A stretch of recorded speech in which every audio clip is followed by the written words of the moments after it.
So I first met Charles Peterson in 1983.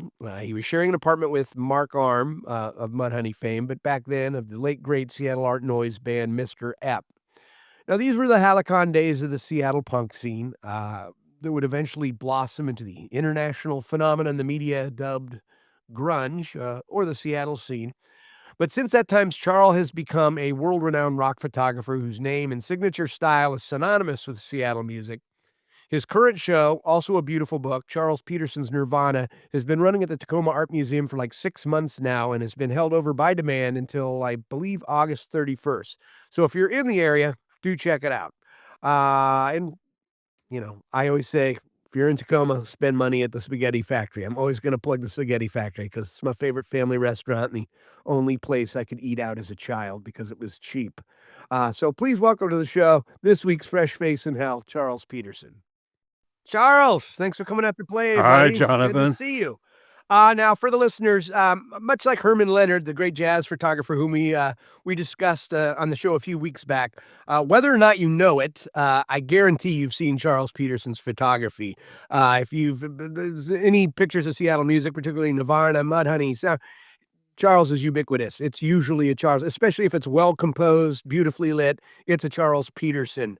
As I was saying in the intro, I think I met you. I guess it's been about 1983. You were living in that U District apartment with Mark Arm, and I mean, really, I don't ever remember you without a camera. It seemed like at the Metropolis and those. I mean, you always had the camera. Where did that Uh, begin with you? well, I actually, looking back, I wish I'd had the camera with me more, Mhm. honestly. But who knew? Yeah. Who knew that, we would be where we're at today.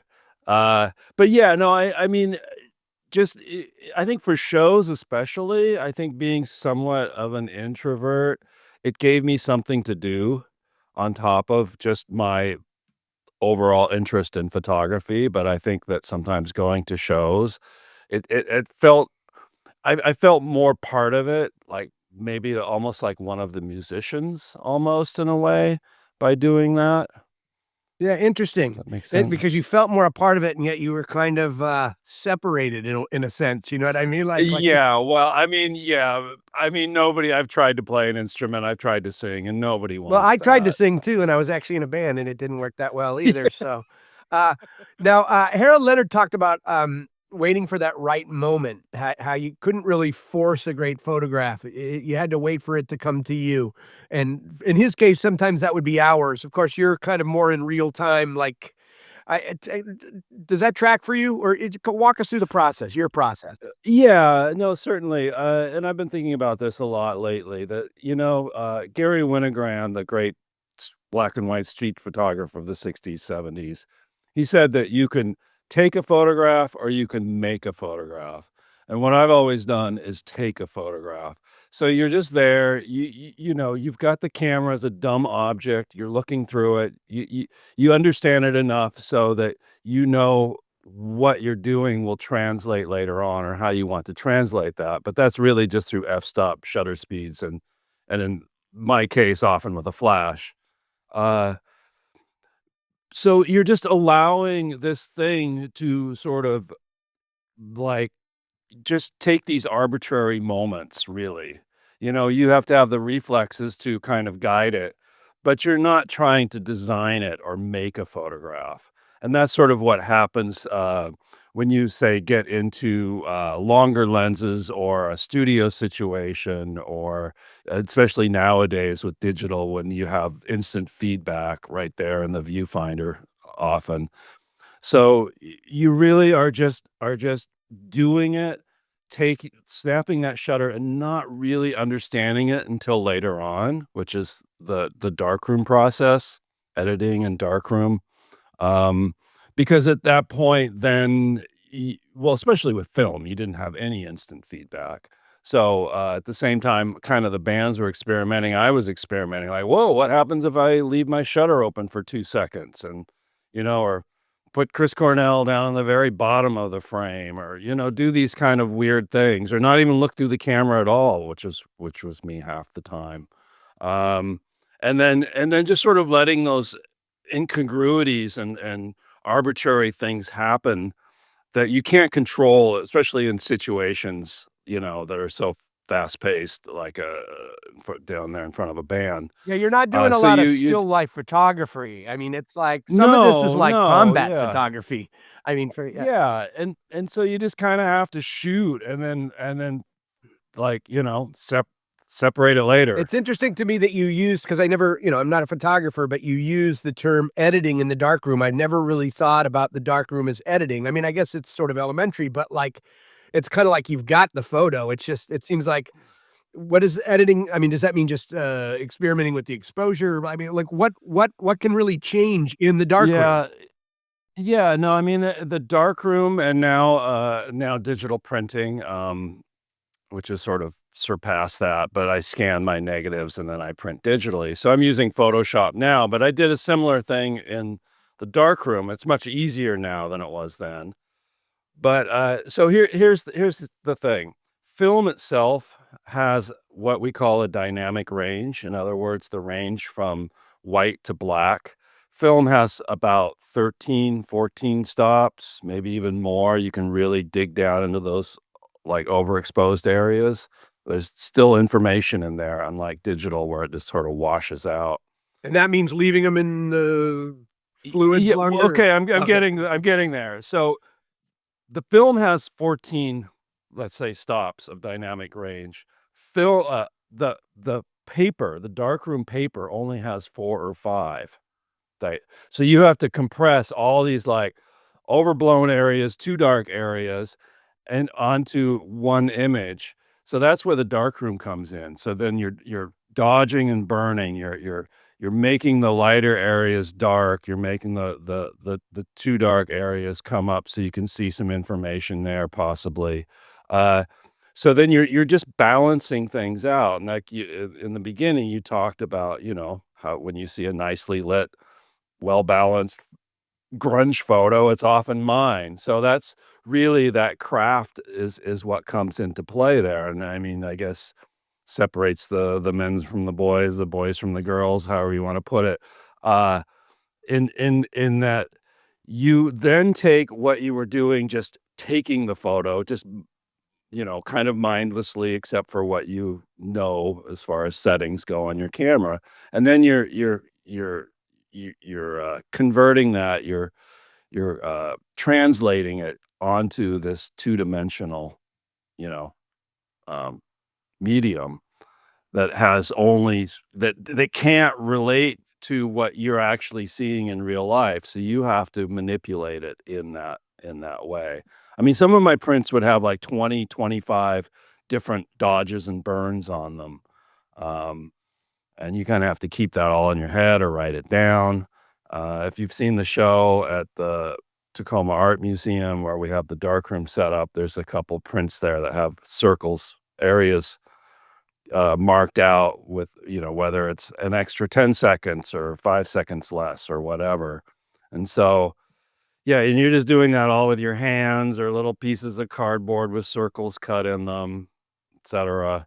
Little wands, tools with something to block stuff out. That's really interesting because I Now, don't of think course, in Photoshop, you just go and you make layers and kind of do the similar thing. It's actually but as easier an expert, can to you tell the do. difference between the organic and the digital? Like, Oh, yeah, I can tell because, well, for one thing, no 2 darkroom prints are ever alike.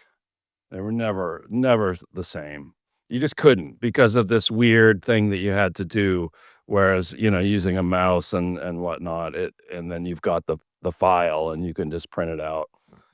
Every once in a while, I realize I get better, so I'll go back and redo a file, rescan and redo it. But for the most part, once you're there, you're there.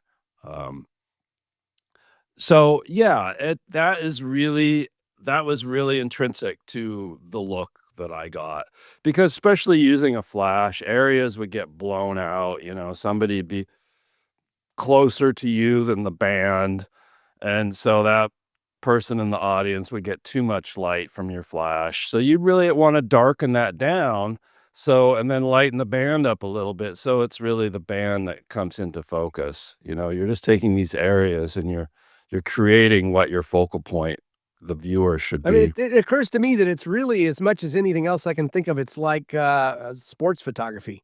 I mean, you're dealing with all this movement, this choreography between different subjects. You're dealing with a crowd. You're dealing with all these external light sources, just a lot of noise. I mean, I think the breadth of your photography more than the stuff we're most familiar with probably goes further, but, like, what you do is kinda specialized in the sense is like, our mutual friend Lance Mercer, right? I think of him more as Lance is more and people will know Lance's work too, like, he did the 10 cover, right? The Pearl Jam cover, and Yeah. he's more like the studio guy, right? Like, he kinda sets up his shot, lights it. It's more like a photographer's medium in the sense of, like, filmmaking, right? Or Yeah, I mean, I think Lance and I did a lot of similar things. Lance did not use a flash as much as I did, with his live stuff. He was more available light. Um, and yeah, I mean, I did setup stuff. We had to. I never really enjoyed it much, but I certainly did a lot of, set up band portraits. Um, I think, really it comes down to editing too. Like I could do a whole in the studio setup with a band. And of course, the label or the band possibly themselves, whoever, they want the picture where everybody looks good in it, you know? I want that picture where I told them, "Oh, we're done," and then I take the yeah. photo, and they're all kinda just, like, doing something stupid, you know? And, of course, to me, that's where the art comes in. The other thing is the other part of it was just making money. Uh, does that Yeah, make yeah. Well, I sense? mean, I Yeah. understand. I was gonna say, unlike a sports photographer, I would be, like, the only sports photographer that, like, cuts off the head of the star athlete in their photo, you know? I mean, I do sympathize with the vanity of the band members. I mean, as a guy who's still using a Sure. 15-year-old, publicity photo, because it's like, it was a lesson I learned from Jim Morrison. Like, I mean, you Google Jim Morrison, and all you find is, like, the first, like, 2 minutes of scrolling. It's just those same 5 or 6 Diane Arbus photos, with the Yep. bare chest, and he's looking good. His mouth is closed, which is important. He Yep. looks great, and then you keep scrolling, then it's like fat alcoholic Jim Morrison with a beard, and you see that his teeth are kinda like mine, they're kinda messed up.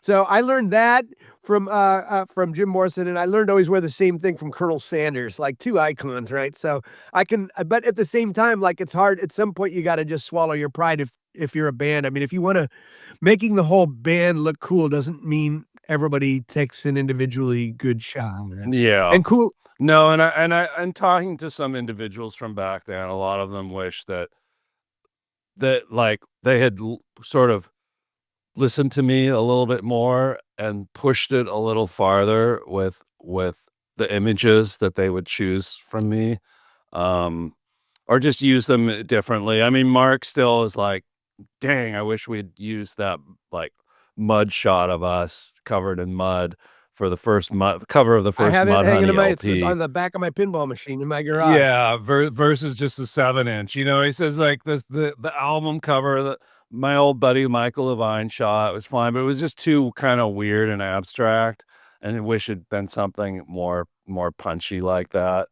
But yeah, no, there's definitely I have the nice thing is now, like, what, fucking 40 years later or whatever, uh, I can look back and I can take out the weird stuff and have it have a lot more meaning, I guess, than it would at the time.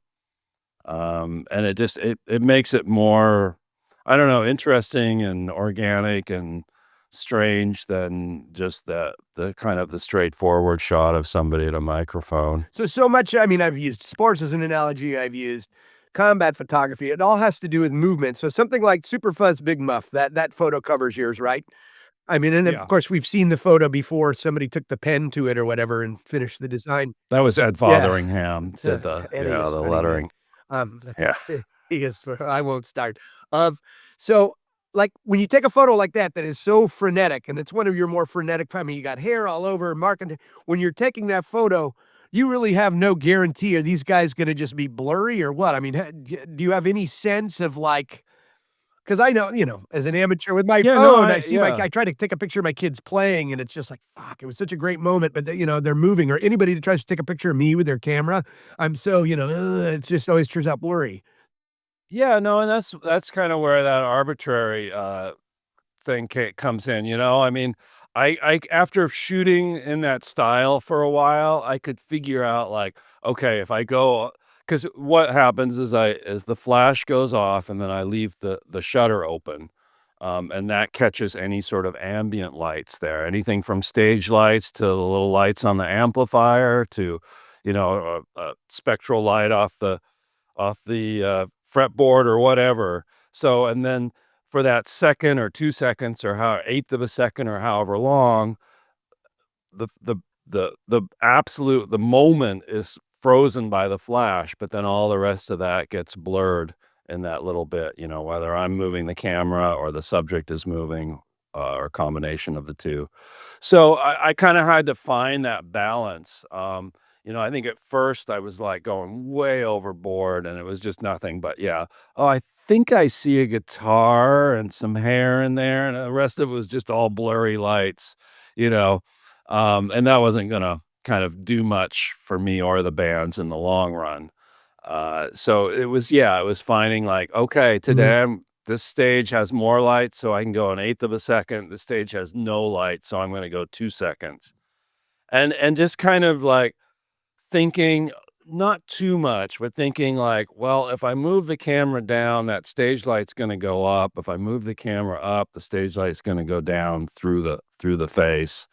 Um, and sometimes just like not even throwing that out the window and just seeing what happens. Was it a conscious decision on your part to concentrate mostly on live action stage shots? Like, I don't see, at least in the show, in the book, I don't see a lot of, like, backstage moments or, like, the band in repose or more photojournalistic coverage. Was that dictated more by, like, what the band was comfortable with? I wanna get into your relationships with the band because you No, I think that was more dictated by what I was comfortable with. Now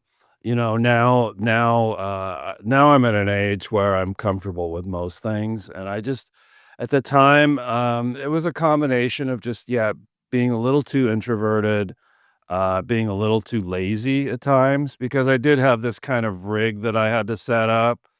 And then sometimes it was like the show's over and I'm just like, fuck, I just want to shove this in my bag and go have a beer and, try and pick up on some girl or do whatever you do at that it's age. yeah, well, that's, it's Um, interesting because now I'm seeing more, how your personality plays into this. You keep using the word introverted. Like, it's interesting, like, because you don't really think about the personality of the person behind the camera, as a viewer. And now, like, yeah. so, I mean, you occupy a very sort of unique place in terms of the band dynamic. I mean, how is that? Let's talk about your relationship with the bands. I mean, were Yeah, you I ever mean I treated like mean, a well, nuisance? can I say Yeah, one more thing about the yeah. last, as far as Nirvana goes and the Tacoma Art Museum show and the book itself, that was a conscious decision to not really include much backstage or portrait stuff.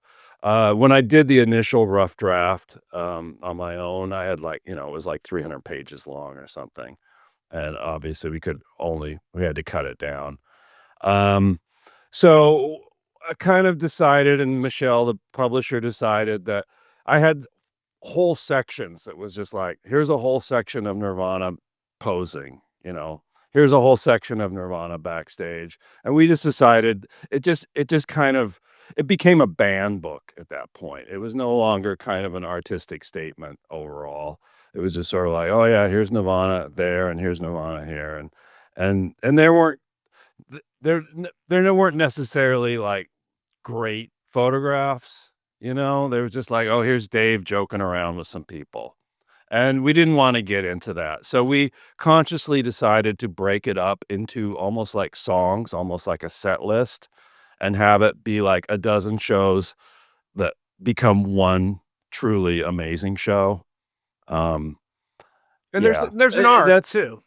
there's an art, and that's editing. You know about editing. Yeah. I mean, that's the art to editing is like, yeah, you can have all this stuff. Sometimes you just gotta throw it away because it's just not working with what Sometimes it's the it may be overall your favorite intention is. photo or your favorite passage. Oh, Yeah, yeah. that's the Killing Your Darlings that Tennessee Williams talked about. But I am really interested in this idea of you almost being at times also because you bring up a good point. You have this big rig, you gotta do setup just like the bass player, just like the drummer. Everybody's got their tool. It almost seems like you're kind of that, 4th or 5th or 6th band member at times. So I'm wondering, like, what was that dynamic like at times? Did it vary from band to band? Were you ever treated as a nuisance by the band?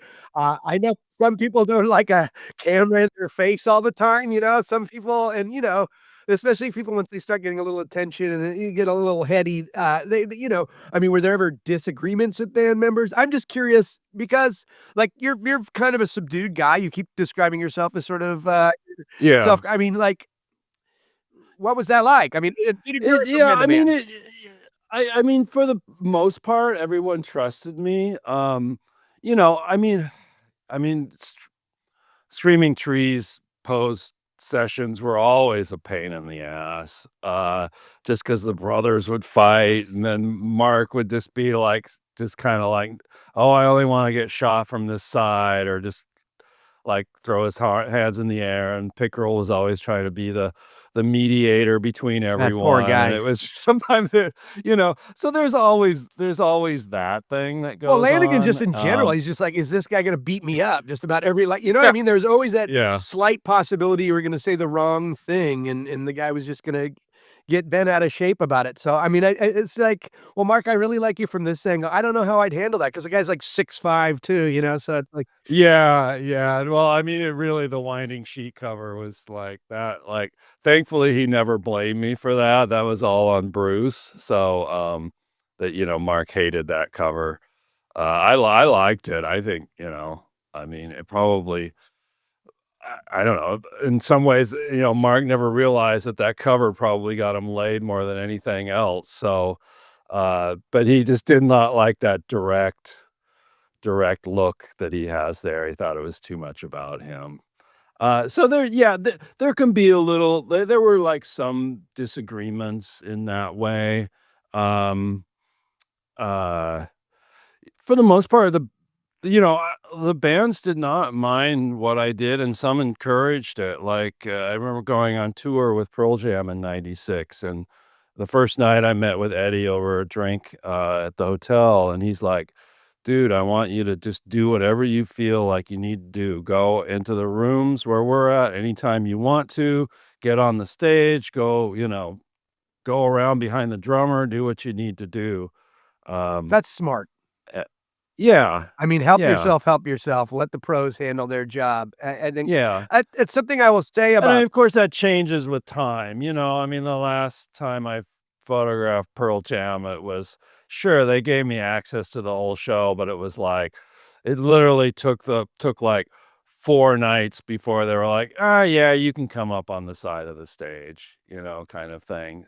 So, yeah, it changes with time, but for the most part, at that time, the bands were like, "Yeah, just kinda do what you need to so do." something we've talked about, like with Steve Turner, with Jeff Ament, with Danny Bland, other people musically, we've talked about is this dynamic between bands, and how different bands are very different. And you were privy to much of that. And like Pearl Jam has always kind of struck me as a band that was almost sort of, oh God, Jeff's gonna hate me, and Sony's gonna hate me for saying this, but corporate in the sense that not like I don't mean corporate in the sound, but I mean in the sense that of organization. Like, it was an organization. It was like people talked things out. It seemed like they had best practices. Like, you know what I mean? They figured out how to make it work as a team so that things would run smoothly, surrounded themselves with a good sort of team of management and players. And then there were other situations where you could just sort of catch the drift from afar that things were kind of a hot mess because of personalities in the band and because maybe,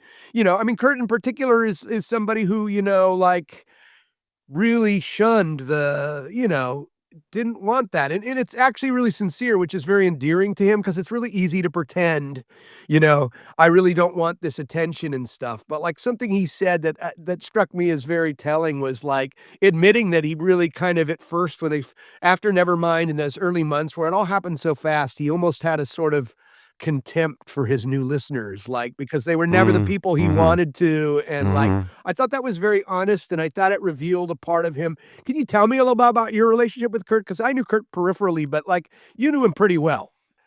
I mean, I keep coming back to with Kurt, I always come back to that shot that and it's in the Tacoma Art Museum show of him at Reading Festival where he's just turned and looking at the camera.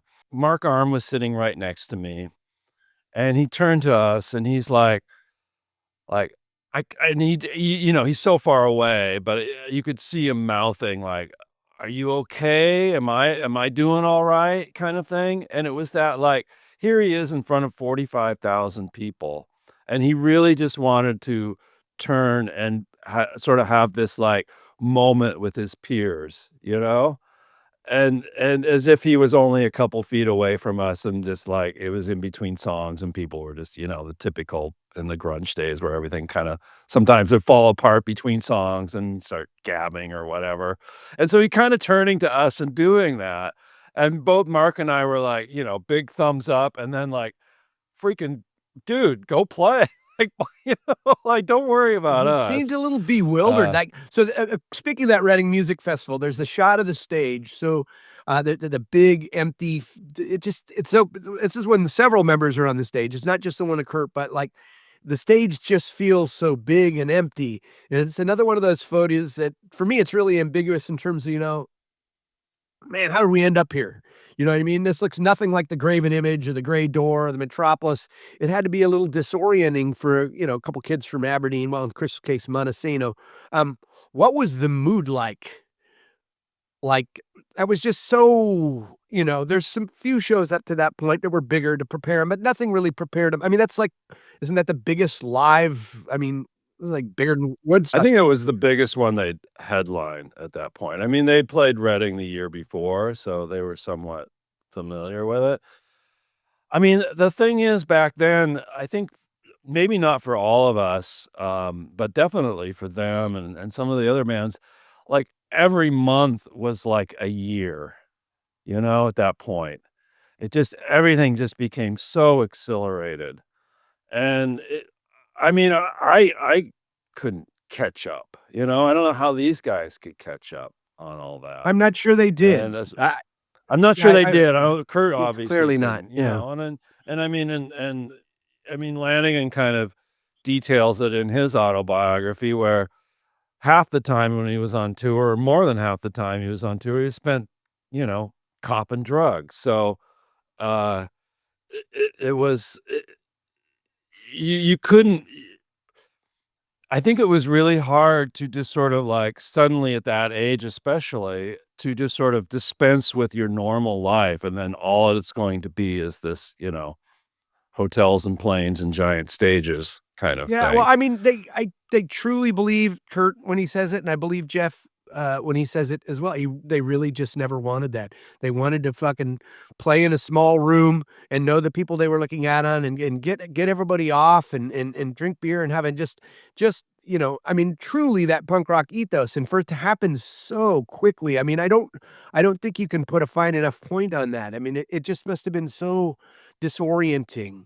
There's that one shot at the Yeah. Coliseum, it's a crowd shot that really sort of captures that sort of moment of explosion I'm talking about, where you've got this huge crowd and for the first time, because 'cause I've seen so many of your older crowd photos in these smaller rooms, but for the first time, I look into that crowd, and there's, like, maybe 250 people who you can actually kind of, if you look close, see their face, and Mhm. and for the first time, I'm not like, "Hey, oh, there's Scott Burrows with his green leather jacket," or, you know what I Yeah, mean? Or yeah. there's Alex Shumway, or there's Keith Strobel, and there's Steve Yeah, and Mark right up front, that same little, like, you yeah. almost know in some of those crowd shots, like, say, shot at the Metropolis, you almost know where to find people. Like, you'll see me and Steve would be sometimes up in that little, crow's Sure. nest in the Metropolis, or Mark and Steve would be right down front, like, but I look at that Sure. photo and it's a little bewildering because it's like, I don't for the first time, I feel like I can't find a single person that I know in that photo, and so I'm trying to imagine Yeah. what that felt like. I mean, did you have that sensation? Yeah, oh, yeah, certainly, and that show in particular, there's another shot in the book of a stage diver Yep, that's just kind of, like, that's the right next over one, my that one's head, great. but to the foreground, you got these dudes that, like, just look like like, they look like the kind of dudes that wanted to beat me up in high Yeah, they're school, kinda you jocks. They got know? a hacky sack. They Yeah, got it's kind of this jock, aggressive, they're all, I mean, everybody is, for the most part, was white, but definitely that except for Scott male, Burrows. that yeah, except for Scott, but that toxic kind of male energy there, and I remember that, like, being down in that pit and just finally going like, "Dude, this is not my scene, like, these this is kinda ugly," and then going back up to the side of the stage and taking photos from there for the rest of the show, but, uh, I didn't, and what's interesting is I didn't get that same feeling, like, 2 years later, 3 years later, or 4, whatever it was, on tour with Pearl Jam in Europe. Um, Even though it was, the audience was more, I don't know, not gentle, but just, I don't know, kind of like more like what we recalled in the early days of the scene. Um, and Which is yeah, the ironic in a American way thing. because the Pearl Yeah. Jam sound is more removed from what we grew up with than the Nirvana, which is more of the raw. I mean, you can hear the Melvins, you can hear Yeah. the Rejectors, you can hear this early '80s stuff a little bit more, and Pearl Jam is, I don't wanna say, I mean, it's Yeah, just no, yeah, I know yeah. what you mean. Yeah, it's there's elements of stadium rock, which is why they do so well in stadiums, and can play these 2.5, 3-hour shows. Uh, but yeah, there was definitely that point, and I'm sure you recall this, where this is going sideways as far as like who invests in this music and who's interested in this music. And now, of course, in our contemporary day and age, if I bring up anything politically on social media, I'll get a few yahoos that just do not understand where these bands socially, politically were coming from at all, and just think that, oh, they should just shut up. They should keep politics It out of it. always I'm constantly amazed at how many people we knew from those early days of Seattle ended up being kind of, MAGA, because I guess there's a Yeah. certain type of personality. See, I always thought of punk rock as sort of more collective, as more sort of, progressive, like, particularly in Seattle. It was not a very stratified scene compared to Los Angeles or San Francisco. It wasn't cliquey. It wasn't mods over here, skinheads over here, leather punks over here. Everybody was in a band together. You know what I mean? You had a goth girl with a camera around her neck. You had the kid with a Gilligan's hat. You had a, heavy metal guy with like a tank top and big mouth. They could all be in the same band. And that was kind of unique, I think, because Seattle was so Yeah. unaware of It's a itself. stray dog from every Yeah, village, yeah, and that's what kind of made it thing. so I think special, and I think I don't know, there was still a time where you could feel that. I think a couple of watershed moments for me, and both of these are photographed, by you and represented in the show, and these are late '80s, early '90s. One of them was Larry Reid's Coca show, uh, at the Coke on First Avenue. My producer Jason and I both snuck into that show because we lived across the alley in the Oceanic, and so we climbed up the fire escape and in through the men's bathroom door. But that show, I think the audience was a little broader. There was people I didn't know as much, but it still had that vibe of like, okay, the metropolis grew up here. I still felt that. And then, I mean, maybe a little different for me was the Hub Ballroom show. Like those two seem like very well captured in photographs by you. I see more photographs. I see a lot of photographs of both of those. What are your memories of both of those nights? Were your impressions different? I mean, in terms of what we're talking about, like the evolution of what we knew in the early '80s coming to, an ending in 1991 or whatever.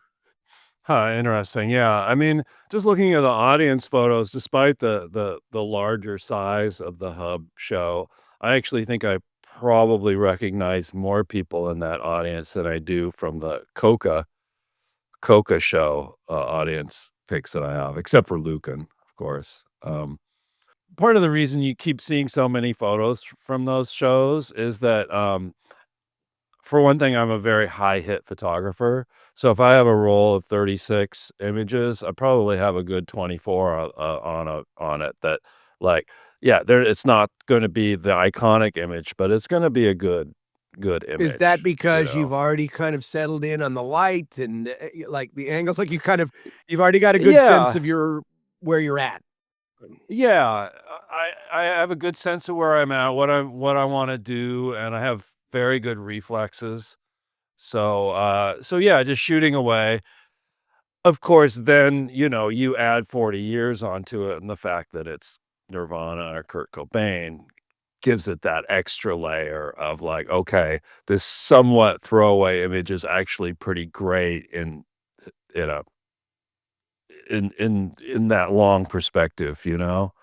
Uh, the Coca show is interesting because that night, Larry Reed and, Owen were waving around boxes of powdered sugar during Mudhoney's opening set.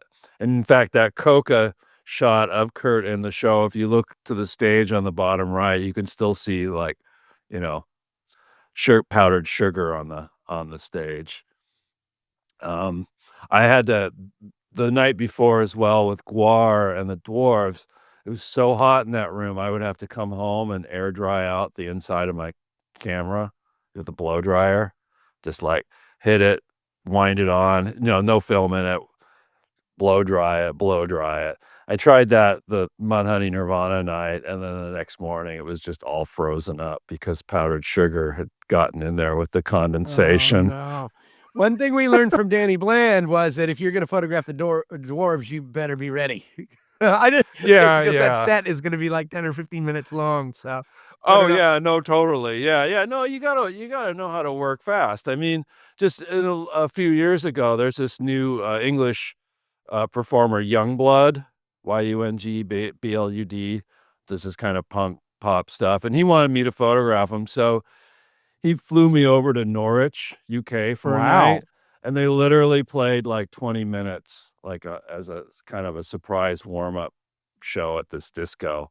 And, yeah, when you only have 20 minutes, you just need to go, go, go and never So stop. does that happen more often? How did that work? Like, I mean, you were just kind of, I mean there were other photographers. We mentioned Lance and Oh, yeah, but Lance and but it just Alice and kinda it was kind of just like, if we're gonna have somebody photograph did bands even come to in the earlier days, were you being hired or were you just doing this? At what point did you start getting paid for this is what I'm wondering.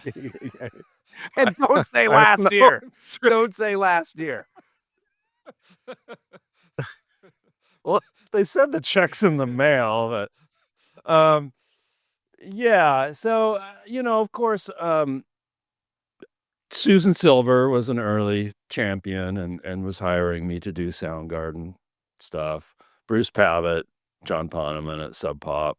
Uh, I think at first I made more being the secretary, the receptionist at Sub Pop, and jack of all trades than I was doing photographs, but it kind of Well, that's eventually. kind of an important part of the culture though, too, you know what I mean? Like, Yeah, that's just yeah. it. That's the collective thing I'm talking about, like Yeah, and I quit a job working at Auto Trader in the darkroom, and at the time, I was making decent money.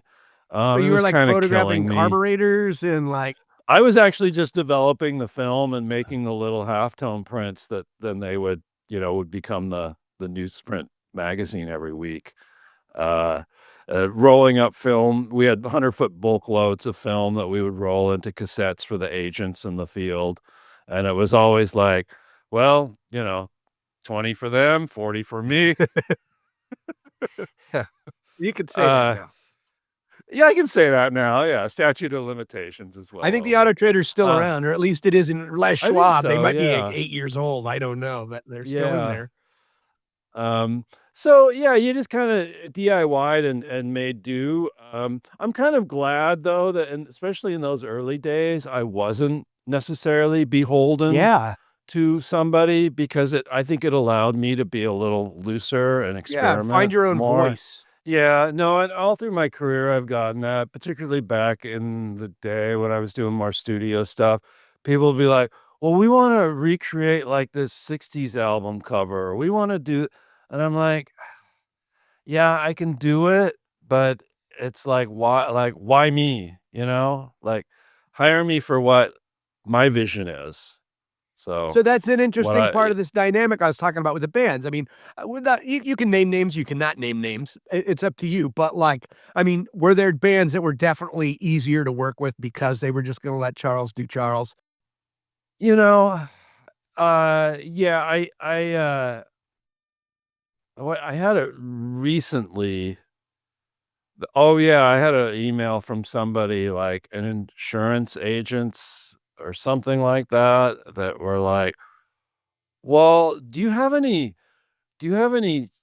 like, n people looking nice and fun in your Ooh, portfolio?" nice.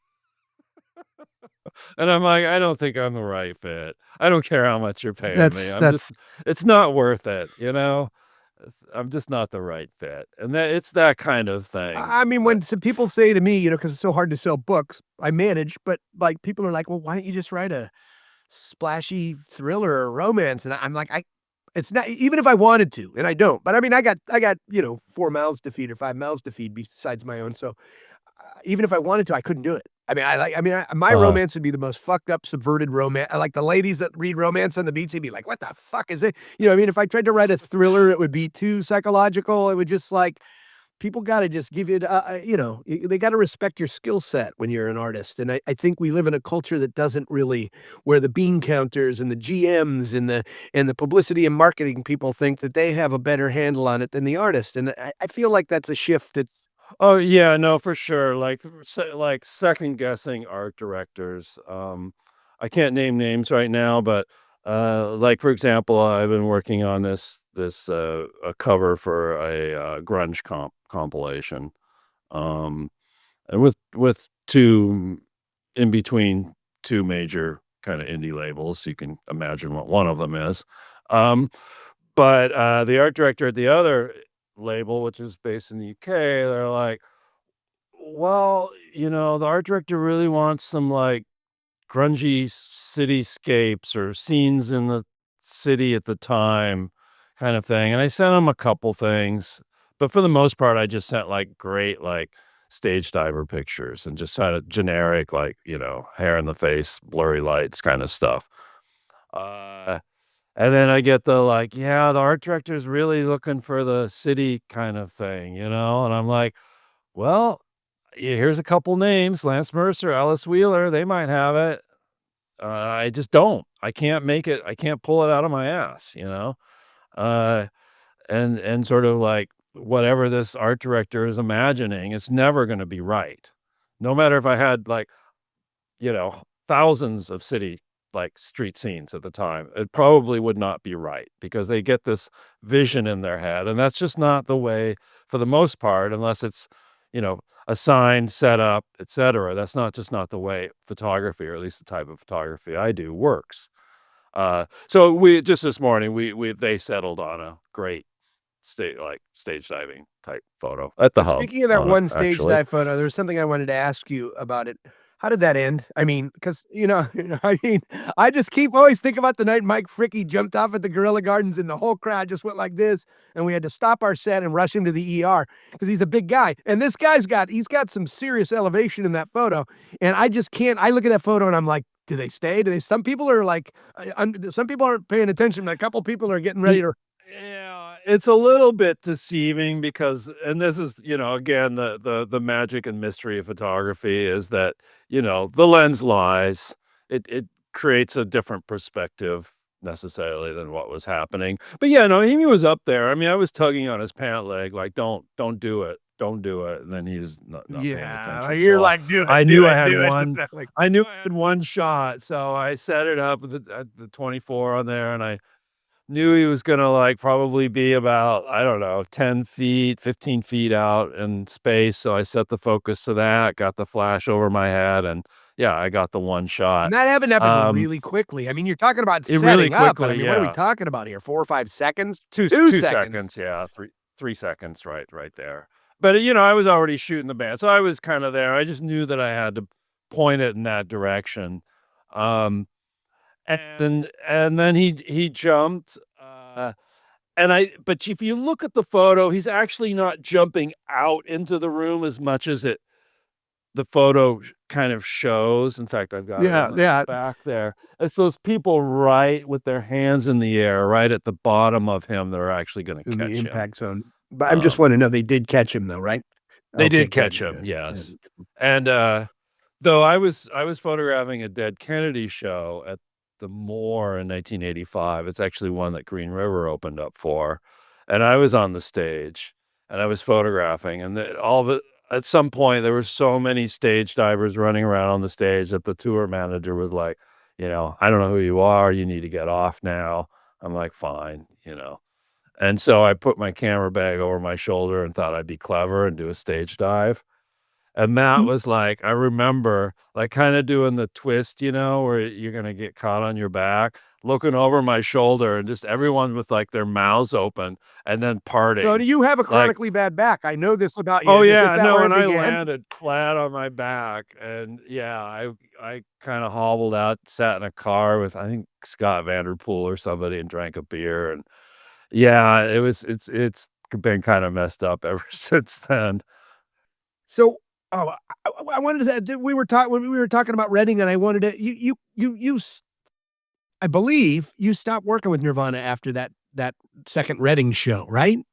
Is Yeah, it I actually only photographed him one other time, a group photo, um, in the promotion for In Utero, and that was actually 2 of those photos are in the like, sort of around Chris's introduction in the book, or though they're not in the show. what was there a reason for that?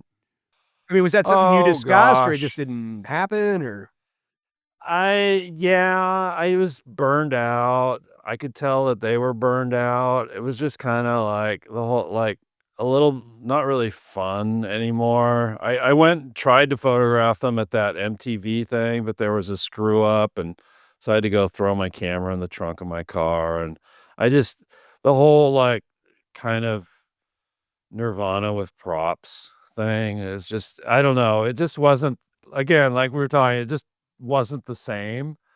I mean, financially, in retrospect, I was just an idiot, not photographing them 247, but, other people wanted me to. So, they Nirvana, other than, like, I think Nirvana never actually hired me.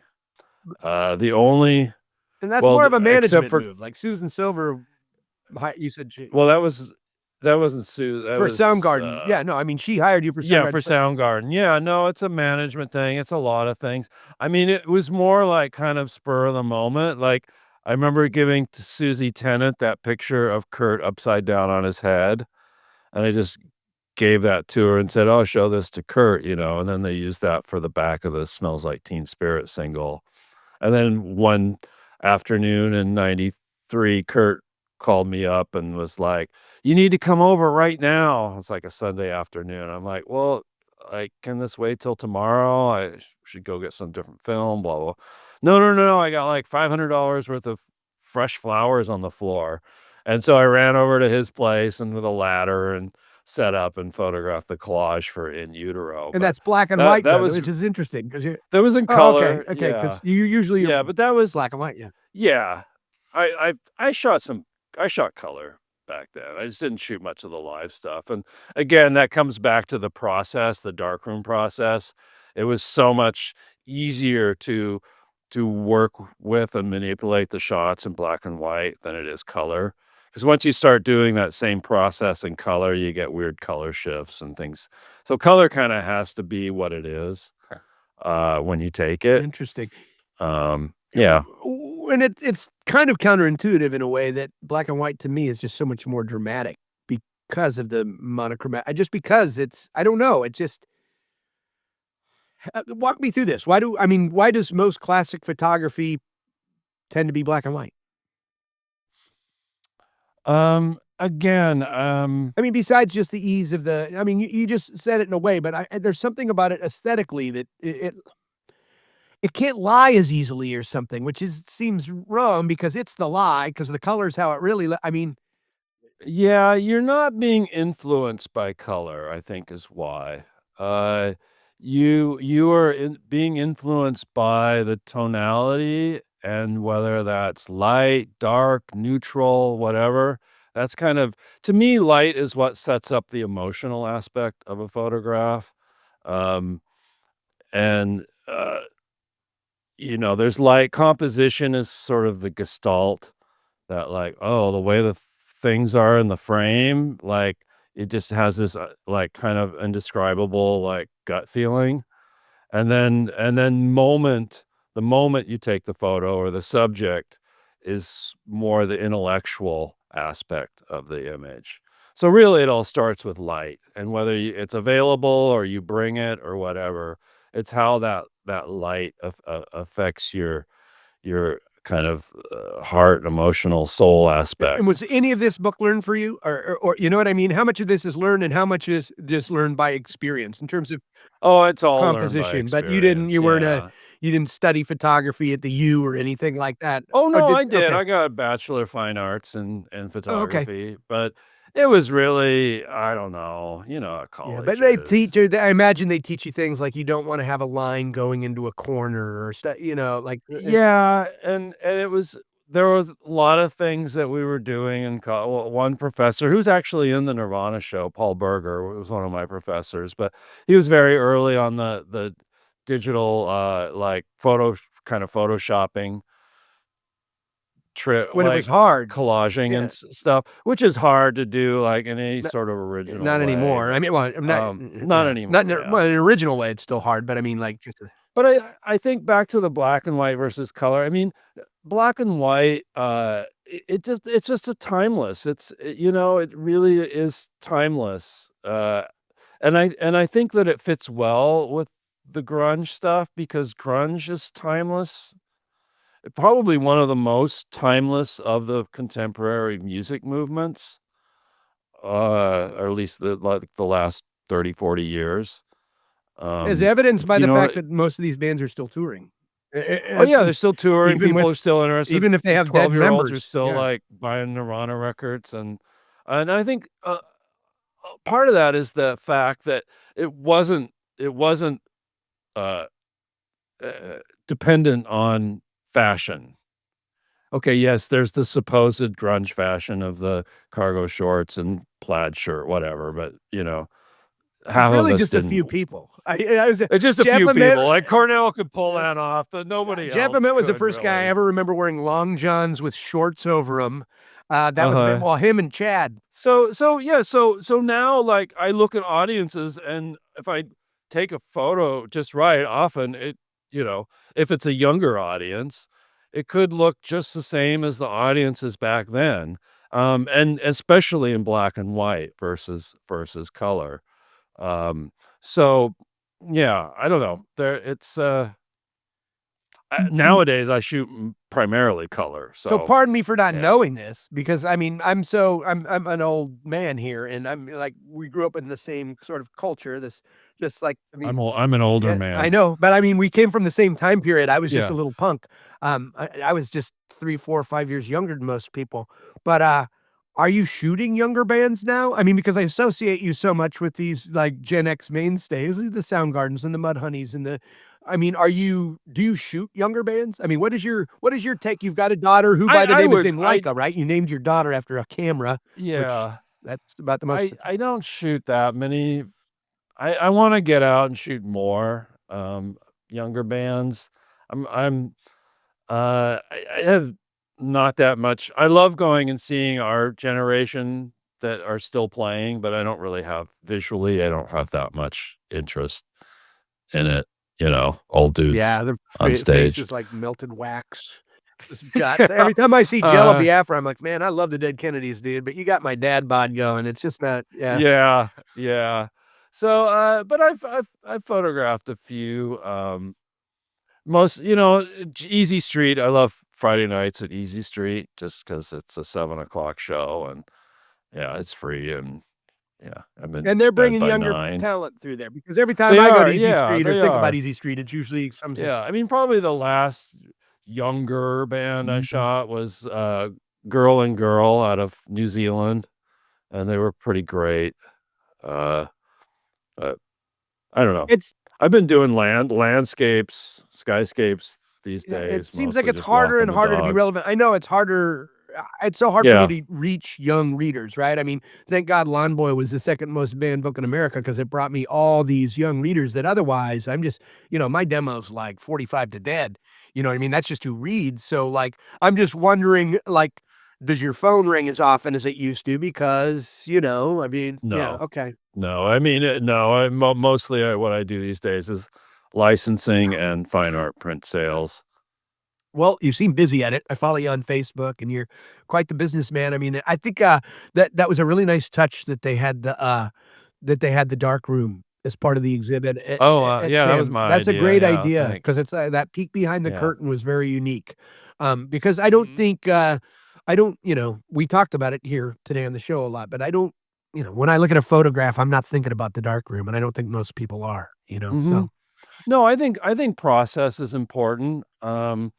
It's most photographers kind of want to push it to the back, but it's really integral to what we do. I mean, of course, we prefer that we wax philosophical about our images, but at the end of the day, if you don't have that foundation of the basics, it's going to be really hard to and like Michelle at Minor Matter, she sees that now. It's like with her younger photographers, and that a lot of them, they want to make a book, but they've never made a print before in their life.